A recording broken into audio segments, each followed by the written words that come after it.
No coincidence, in my view, that the Donald Trump indictment was announced on the same day the FBI 1023 form was finally opened up to the House members of the Oversight Committee. No coincidence.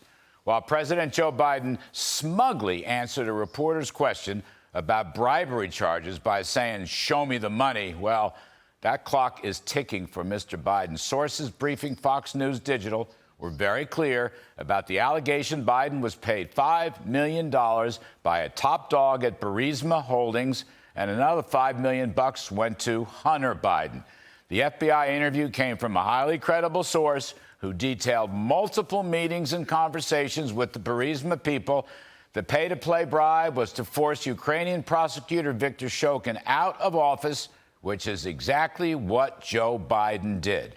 This is potentially the biggest political scandal in American history, and the evidence against the Biden crime family is mounting up across the board. So, Biden's Attorney General Merrick Garland rushed out his special counsel's indictment of former President Trump on the same day. It's a transparent attempt to distract attention from Biden corruption. Garland's calling the shots for Biden, and as one senator told me this afternoon, this Justice Department cannot be trusted on anything. And then, of course, the Biden classified documents investigation continues at a snail's pace. Biden kept classified documents all over the place in Washington, D.C. and Delaware. But here's the rub. Biden, as a senator, took classified documents. That isn't supposed to happen. You can read them in a skiff in the middle of the National Archives building, but you cannot take them anywhere. That's against the law. Then Vice President Biden somehow made off with classified documents again and scattered them to the four winds. But wait a minute. As vice president, you can read classified documents in a secure place in the middle of the National Archives, but the law says you can't take them out of the building. Do you put them in his socks, stuff them in a briefcase, and then sprint out the building, maybe throwing the bag into the front seat of his Corvette? I don't know. I wasn't there at the time. But you can't do what he did. That's illegal.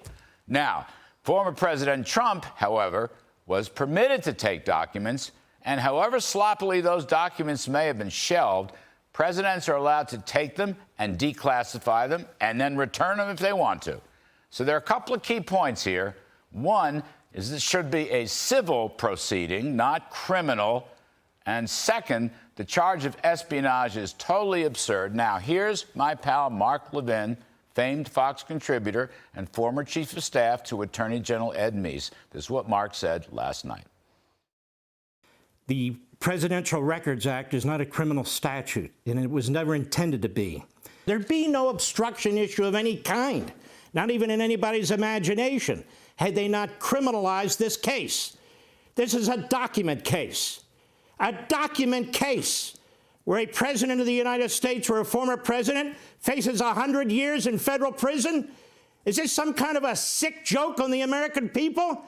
What did he do with the documents? Did he sell them to the enemy? No. That's why we have an Espionage Act, not to trick up a president. What did he do? Did he burn them all? No. The government has all the documents back. So there is no violation of the Presidential Records Act. Well, I can't do any better than that. Now, listen to this. Here's Mr. Trump's Republican presidential primary competitor, Governor Ron DeSantis, tweeting last night, and I'm going to quote, "The weaponization of federal law enforcement represents a mortal threat to a free society. We have for years witnessed an uneven application of the law depending upon political affiliation." End quote. Now, I'm just going to finish with this thought. I personally believe that Democrats, from Joe Biden on down, are completely obsessed and consumed by their desperate need to prevent Donald Trump from becoming president again.